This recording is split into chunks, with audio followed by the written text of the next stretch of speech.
Ngayon tayo ng mga sili. Sili po mga kabukid.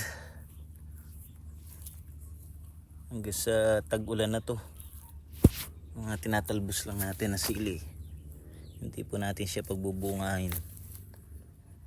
Talbos lang. Ayan, mga sili natin. Ganda. Update po tayo sa ating mga lakatan. Ayan. Pagkatapos ng bagyong uwan, nagdagsaan yan ngayon. Tapos namin nilinis. Ayan na po.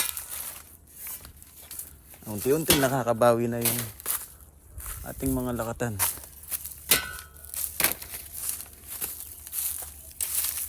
Unti na sila nakakabawi. Ayan. Ayan na sila kaganda ngayon. Ayan, nagsunog tayo ng mga damo.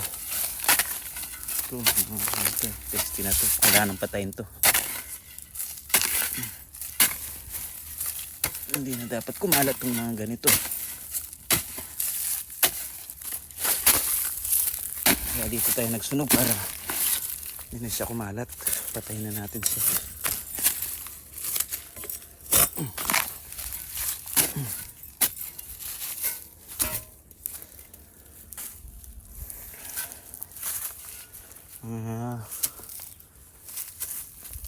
Apat na buwan magmula ngayon may mga lalabasan ng mga ano yan, mga bunga puso.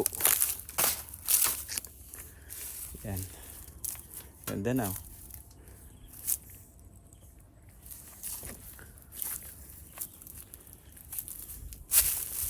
Yan, mahirap ang paglilinis, kaya tiyagaan lang talaga. Gaano karami yan? Mahigit 1 hektarya, 1.7 hectares lilinisin mo mano-mano lang. Ayan. Hindi naman kasi siya pwedeng isprayan lang, kailangan itabi yung mga sahan ng saging na nagkalat nung nagtumba ng bagyong iwan niya. Ayan. Nung una sinusunog natin, ngayon siguro hindi na, kasi para yung ibang pinagputulan ay pantakip na lang dyan para hindi tumubo yung mga damo. Maglinis man tayo, ito konti na lang, yung dito na lang sa open area. Yan, medyo delay pa pagtubo ng damo dyan, mamamatay yan. Ito hindi pa tapos to. Yan. Ito pa yung natira, konti na yan, pero doon malinis na yan.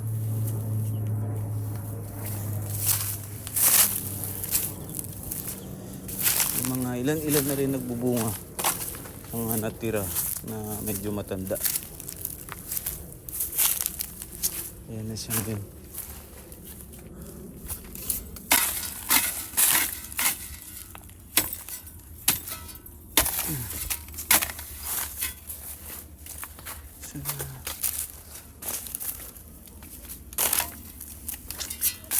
Yan ang kagandahan ng saging. Hindi ka nabibili ng binhi o punla. Pagka ganitong na ng panahon, nadaanan ng bagyo, hindi ka nabibili kasi marami naman yung subwal natutubo. Yan, dito medyo malaki-laki na yung mga dito. Darito. So malapit na magbunga itong mga to.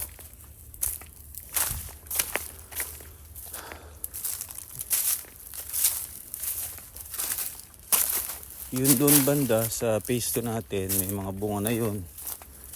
Nasa 400 yata. Ayan, puno. Tapos yung sa dulo, mga 5 months from now, magbubunga na rin yung mga yun. May 1,000 na puno. Tignan natin sa kabila. Ayan, yung tira pa nung nabuwal. Nagbaka sakali tayo na tumaba pa. Kahit dito lang siya kumukuha sa katawan niya.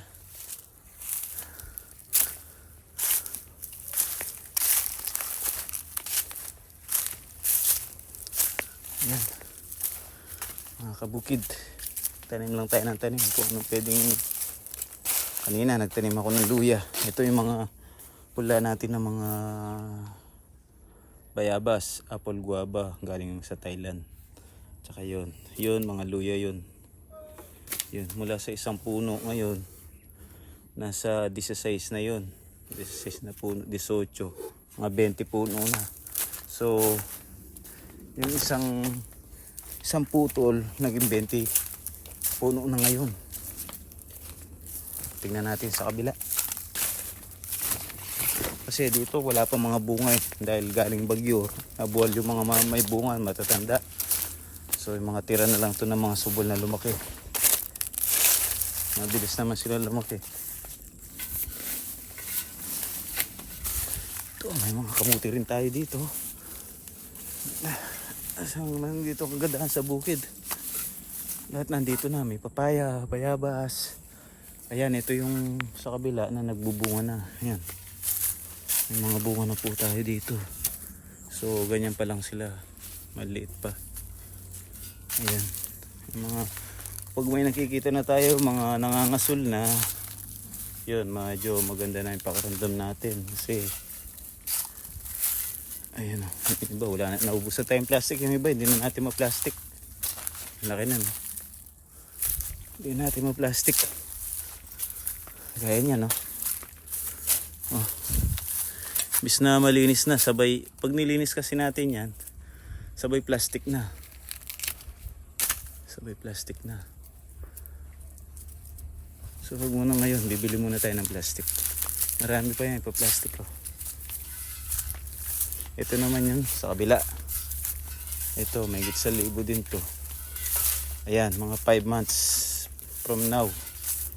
Kasi may 5 months na to eh. So 5 months from now, lalabas na rin mga puso niyan. Hindi man lang sabay-sabay, pero marami pa rin yung malalaki na pwedeng gaya nito. Ayan. Mga 3 months na lang siguro to, maglalabas na yan. Hindi kasi sila sabay-sabay. May mga taong, may tanglad din tayo dito, lemongrass, ayan. Kasi ang purpose nito para insect repellent yan. Kasi ang dami niyan tinanim namin, namatay lang. Kada may space kami dito na para sa tanglad. Yan. Namatay lang. Gawa ng nababad sa tagulan na sunod-sunod na mga bagyo. So yung mga natira, ito yun. Ayan. So sa darating na tagulan, maglilipat tayo. Pupunin natin ang tanglad tong sa kabila. Para insect repellent nga. Ayan o. Imbis na damo yung tumutubo, tanglad, at the same time, kapakinabangan. Pwede natin ibenta yan. Sa kabila, project natin doon ay luya. Ito, tanglad. Yung sa kabila, luya. Yan. Ayan, sagingan natin. Yan. Ito, medyo maliit pa ito. Kaka-abono lang na yung fertilizer. Kailangan na naman ng patubig. Mga 1 linggo na mula ngayon, patubig na naman ito. Apura sa patubig niya kasi mabilis siya matuyo. Ang saging, kailangan din siya ng tubig after fertilizer. Para yung mga dahon sumariwa, yung katawan sumariwa, at the same time, hindi madadry lagi yung mga dahon. Pag dry yung laging dahon, lilipis. Kailangan spray din para fertilizer at saka vitamin sa katawan. Dahon, mamamatay yung saging. At the same time, di lalaki yung bunga. Kapag maliit ang puno, malamang maliit din ang bunga. Ito, gaya nito, kailangan muna natin dapat putulan to. Ayan o, hindi kasi lalaki ang bunga nito pagka ganyan. Patayin na natin to. Sacrifice muna natin yan. Minsan kailangan natin mag-sacrifice. At saka pangit po yung ganyan, tignan nyo. Ang payat. Hoy. Ang payat. Dapat yan. Ganyan lang oh. Wala muna tayong mga followers. Pinagpuputol natin mga followers para ma-focus yung sustansya dito sa sa nauna. Yung mga followers maliit pa. Pero puputulin natin yung hindi maganda. Titira lang natin yung pwedeng palakayin. Ito.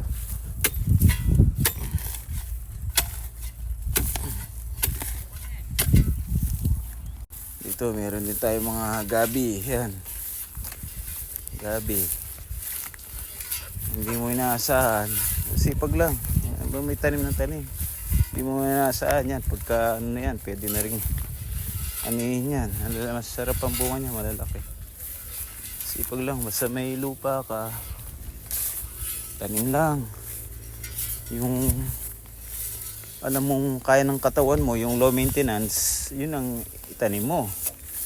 Tulad doon ng mga to, hindi naman kailangan bantayan yan. Yung mga yan. Habang nagpo-focus kami sa saging, meron kami hinihintay ng mga gabi. Pag tagulan, tutubo na naman yan, lalaki yung mga yan. Medyo nalalanta sila kasi mainit ang panahon. Yan o. Pero ang gabi, hindi na mamamatay yan. Meron din tayo mga papaya. Yan o. May mga atis. Yan, mga imported atis. Meron tayong papaya. Lahat. Nasa bukid, kumpleto. Ganda na ng mga saging natin. Update na tayo sa ating sagingan. Ito, may mga malunggay din tayo dito. Kulang na lang magalaga tayo manok kasi wala pa, hindi pa tayo nakaprepare. Kailangan dito kasi may kuryente tsaka tubig na tayo dito. Wala pa tayong kuryente.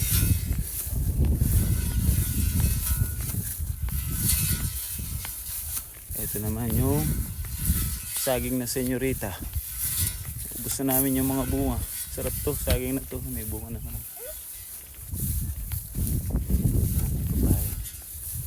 Ito yung saging natin na nagbubunga pa. Ayan, papaya natin. Pahaba, masarap yan, matamis. Ito naman, ayan, coated. Ayan, ganda ng bunga. Ayan, marami na rin kami nakuha dyan. Ang ganda ng mga bunga. Ito. Puro imported ang mga halaman namin dito. Ayan o. Gaano kalaki yan. Laki. Dito, ang dami na namin nakuha dito. May 3 po. 4 pala. 4. Ang daming bunga niya. Nagbubunga na naman siya. Sipag magbunga. Sabi siya, bunga na sila ng bunga. Yan, nagbubunga na naman sila. Malalaki po yung mga bunga niyan. Oh, lalaki. Giant apple guava to. Yan o, lalaki. Papaya. Bilbano.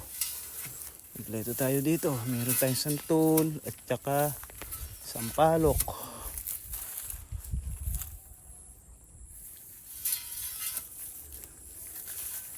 Halos naubos na yung bunga ng bayabas araw-araw. Kinukuha namin. Sarap kasi. Malutong. Yan o. Ang laki nandun o. Parang pwede na yun Yan o.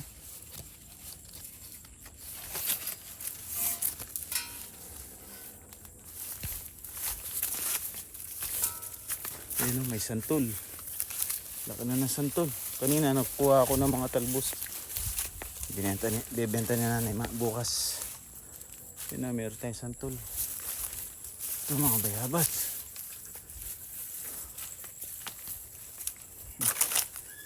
Ito, sarap tignan. Sarap sa pakiramdam pagka nakikita mong ganito na. May bagong putol dito.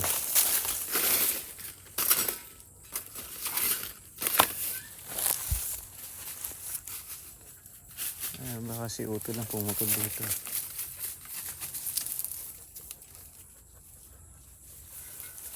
Yun o, meron din tayo aswete. So hanggang dito na muna yung aking video. So marami-rami naman to. Yun o, marami-rami yan. Meron din tayo mga atis. Yun o, atis habang naghihintay tayo sa ating sagingan. Meron din tayo hinihintay na lumalaki ng mga atis. Yan o. Ayan, may mga maisan dito. May mais.